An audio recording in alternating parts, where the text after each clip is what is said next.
देश के 13 राज्यों और केंद्र शासित प्रदेशों के 88 लोकसभा सीटों पर शुक्रवार को दूसरे चरण का मतदान हुआ। इसके साथ साथ बाहरी मणिपुर लोकसभा क्षेत्र के बचे हुए इलाकों में भी मतदान हुआ। केरल में 20 सभी सीटों पर, कर्नाटक में 14, राजस्थान में 13 और उत्तर प्रदेश और महाराष्ट्र में 8, मध्य प्रदेश में 6, असम और बिहार में 5, पश्चिम बंगाल और छत्तीसगढ़ में 3, त्रिपुरा की 1 और जम्मू कश्मीर की दोनों लोकसभा सीटों पर मतदान हो गया है।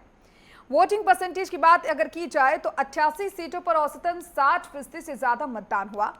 यूपी में 54.85%, राजस्थान में 64.07%, असम में 77.35%, बिहार में 57.35%, जम्मू कश्मीर में 72.32%, कर्नाटक में 68.47%, केरल में 70.32% मतदान रहा है।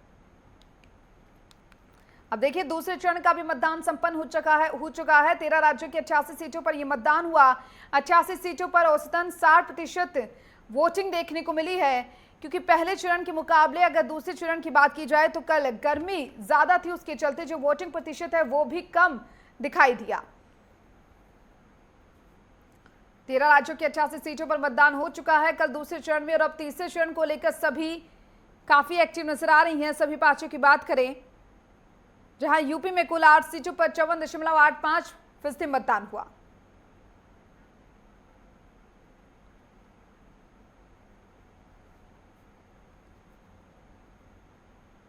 और चलिए हमारे साथ लखनऊ से हमारे प्रमुख संवाददाता लालचंद जुड़ चुके हैं, और इसके साथ ही नोएडा से हमारे संवाददाता विनायक गुप्ता हमारे साथ लाइव जुड़ चुके हैं। उनका जरा रुख करना चाहेंगे। सबसे पहले विनायक, मैं आपके पास आना चाहूंगी, क्योंकि देखिए दूसरे चरण का मतदान खत्म हो चुका है, तीसरे चरण की अब तैयारी है। कल के मतदान की बात करें तो किस तरीके से कल के चरण को देखा जा सकता है?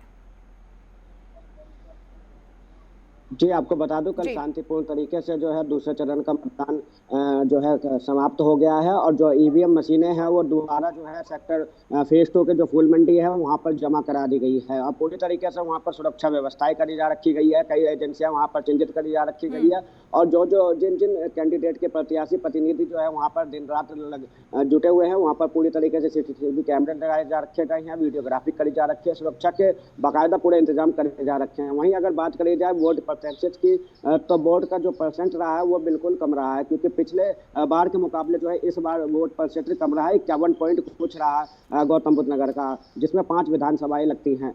हालांकि बात करी जाए तो जो सिकंदराबाद की जो सीट, सिकंदराबाद का क्षेत्र है वहां पर जो है वोट प्रतिशत ज्यादा रहा है। तो कहीं ना कहीं जो नोएडा की अगर बात करिए तो नोएडा का वोट प्रतिशत बहुत कम रहा है, क्योंकि 45% रहा है, जो कि यहाँ का वोट प्रतिशत ज्यादा होना चाहिए था, क्योंकि यहाँ पर जो है हाई राइज सोसाइटियां हैं और दिल्ली से सटा हुआ शहर है, कई सारे सेक्टर यहाँ पर बसे हुए हैं। तो कहीं ना कहीं जो वोट प्रतिशत था नोएडा का वो बिल्कुल कम दिखाई दिया गया है। अगर बात करी जाए तो इसका एक मुख्य कारण ये भी लग रहा है, क्योंकि यहाँ पर जो हाई राइज सोसाइटियां हैं उनके मकानों की जो है रजिस्ट्री नहीं हुई थी। उनका जो उन लोगों का साफ तौर पर कहना था, हम 10 साल से रह रहे हैं और पूरा पैसा जो है हमने भर दिया, उसके बावजूद हमें जो है हमारा हक नहीं मिल रहा, हमें रजिस्ट्री नहीं मिल रही है। तो उन्होंने इस बार जो है चुनाव जो मतदान था उसका बहिष्कार करने की बात कही गई थी। तो कहीं ना कहीं एक कारण जो है सबसे बड़ा ये भी हो सकता है कि जो बायर्स है उनकी रजिस्ट्री नहीं हुई थी, और दूसरा जो है कल गर्मी जो है बहुत ज़्यादा थी, तो लोग जो है दोपहर के समय कम बाहर निकल करके आए हुए थे। तो कहीं ना कहीं ये दो चीज़ों को देखा जा सकता है कि वोट प्रतिशत जो है कम रहा है।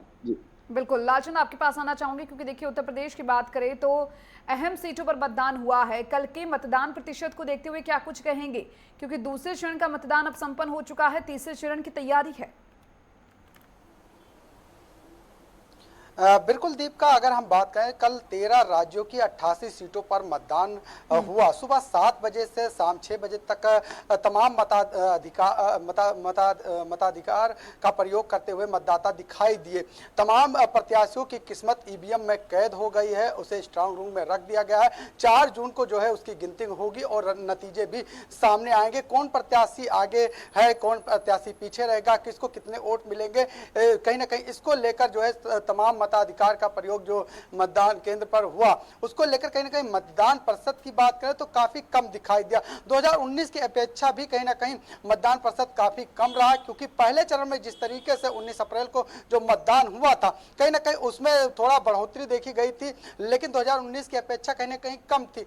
लेकिन ये जरूर देखने को मिला है कि जिस तरीके से कल दूसरे चरण का मतदान हुआ, उत्तर प्रदेश जो सबसे बड़ा प्रदेश है, सबसे 80 लोकसभा सीटों वाला प्रदेश है, कहीं ना कहीं यहाँ पर भी मतदान प्रतिशत की कमी देखने को मिली। जिस तरीके से अगर हम शाम 6 बजे तक की बात करें, जो रात में जो चुनाव आयोग की तरफ से आंकड़े जारी किए गए हैं, उसमें मात्र 8 सीटों पर 54.86% ही जो है मतदान हुआ है। यानी कि कहीं ना कहीं वोटिंग प्रतिशत घटा है। जिस तरीके से युवा बड़ी संख्या में इस बार युवा मतदाता को जोड़ा गया था, तमाम नई महिला मतदाताओं को जोड़ा गया था, कहीं ना कहीं उसकी वजह भी कहीं ना कहीं ये साफ हो रही है कि भले ही तमाम मतदाता नए बने हो, लेकिन कहीं ना कहीं वोटिंग प्रतिशत काफी कम रहा। यह भी माना जा सकता है कि कल भीषण गर्मी थी, उसकी वजह से मतदाता कहीं ना कहीं घर से निकलने में देरी किए या नहीं पहुंच पाए मतदान स्थल तक। जिस तरीके से सुबह की बात करें तो सुबह जिस तरीके से आंकड़े चल रहे थे, 3 बजे तक जो आंकड़े आए थे वो कहीं ना कहीं काफी अच्छे थे, लेकिन 3 बजे के बाद जब 3 घंटे का समय बचा तो कहीं ना कहीं कमी देखने को मिली है। तो जाहिर सी बात है भीषण गर्मी की वजह भी हो सकती है। हो सकता है कि तमाम ऐसे लोग हैं जो अपने घरों से मताधिकार करने के लिए प्रयोग करने के लिए नहीं निकले। अगर हम बात करें उत्तर प्रदेश की जिन 8 सीटों पर कल मतदान हुआ, सबसे कम जो है मतदान मथुरा में हुआ है। इसके साथ ही सबसे ज्यादा मतदान प्रतिशत की बात करें तो अमरोहा में हुआ है। जिस तरीके से 54.85% का मतदान हुआ, लेकिन दूसरे चरण में, लेकिन अगर हम बात करें मेरठ में, तो मेरठ में जो है 58.70% जो है मतदान प्रतिशत रहा। इसके साथ ही बागपत की बात करें तो बागपत में 55.93% मतदान रहा। गौतम बुद्ध नगर की बात करें तो 53.21% जो है मतदान रहा। बुलंदशहर की बात करें तो 55.79% मतदान रहा। अलीगढ़ जो मुस्लिम इलाका माना जाता है, बड़ी संख्या में लोग जो है वहां पर मतदान करते हैं, वहां पर भी कहीं ना कहीं मतदान प्रतिशत घटा है और 56.62% ही मतदान हुआ है। गाजियाबाद की बात करें तो गाजियाबाद में 49.65% ही मतदान हुआ है। कहीं ना कहीं जो मतदान प्रतिशत बढ़ना चाहिए था दीपिका, कहीं ना कहीं कम रहा है। चाहे वो हो सकता है कि लोगों को जागरूकता की कमी रही हो, क्योंकि आपने देखा होगा कि इस बार चुनाव आयोग की तरफ से तमाम चीजें बाउंड की गई। जो प्रचार प्रसार हुआ करता था, जो बैनर पोस्टर लगाए जाते थे, उसका भी असर इस बार नहीं दिखाई दिया है। कहीं ना कहीं चुनाव आयोग की सख्ती की वजह से हो सकता है कि इसकी वजह से भी लोग अपने घरों से ना निकले हो, उनको ना जानकारी रही हो। लेकिन जिस तरीके से महिला मतदाता, युवा मतदाताओं की संख्या बढ़ी थी, उसकी वजह से कहीं ना कहीं मतदान प्रतिशत घटा है। ऐसे में अब पार्टियों की बात की लीजिए तो कहीं ना कहीं पार्टियों में अगर एनडीए गठबंधन की बात करें तो एनडीए लगातार बड़ी संख्या में जो है मतदान कराने की अपील करता हुआ दिखाई दे रहा।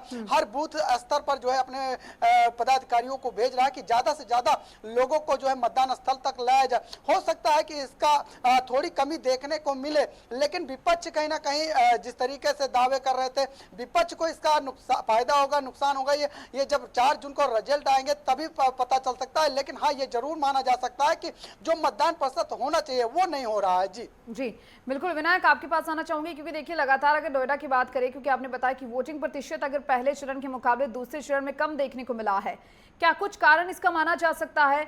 गर्मी इसका कारण माना जा सकता है, या फिर मतदाता जो है वो इस बार कम जागरूक दिखाई दिए अपने वोट का प्रयोग करने के लिए?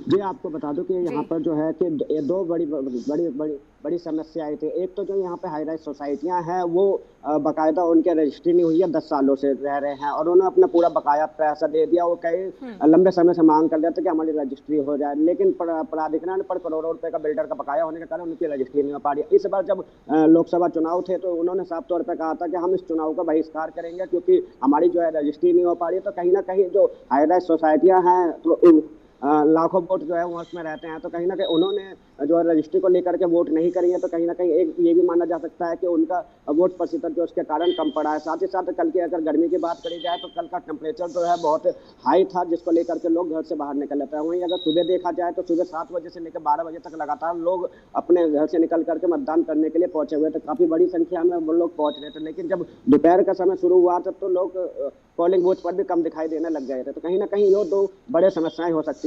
हालांकि इसको लेकर के अगर बात करी जाए जो बाढ़ की समस्या थी उसको लेकर के लगातार प्रत्याशी उनके बीच जा रहे थे, उनको समझाने का प्रयास कर रहे थे और उनको मनाया भी जा रहा था। लेकिन जो बायर्स जो थे वो खुद परेशान थे क्योंकि उनके कई सालों से उनकी रजिस्ट्री नहीं हुई थी। तो कहीं ना कहीं उन्होंने इस बार शायद वोट ना किया हो, तो कहीं ना कहीं ये भी माना जा सकता है कि वोट प्रतिशत जो है नोएडा का कम रहा था। अगर बात करी जाए सिकंदराबाद की तो अर्बन एरिया पड़ता है, गाँव देहात का क्षेत्र है, वहाँ पर जो है वोट प्रतिशत बहुत ज्यादा रहे थे क्योंकि जितने भी प्रत्याशी थे पक्ष विपक्ष वाले सारे के सारे सारे लोग वहीं पर डेरा डाले हुए बैठे हुए थे और लगातार लोगों को जनसंपर्क अभियान चलाया जा रहा था, उनको जोड़ने के प्रयास किए जा रहे थे। जी लालचंद, क्योंकि देखिए उत्तर प्रदेश की बात करें तो लगातार जो पार्टियां हैं वो चुनावी प्रचार प्रसार करती हुई नजर आई, क्योंकि देखिए बीजेपी की अगर खासतौर पर बातचीत की जाए, बीजेपी में जो स्टार प्रचारक है वो भी लगातार उत्तर प्रदेश का दौरा करते हुए नजर आए।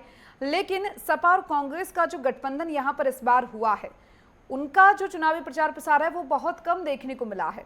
इसका क्या कुछ असर देखने को मिल सकता है अब अगले चरण की बात करें, क्योंकि देखिए 2 चरण तो संपन्न हो चुके हैं।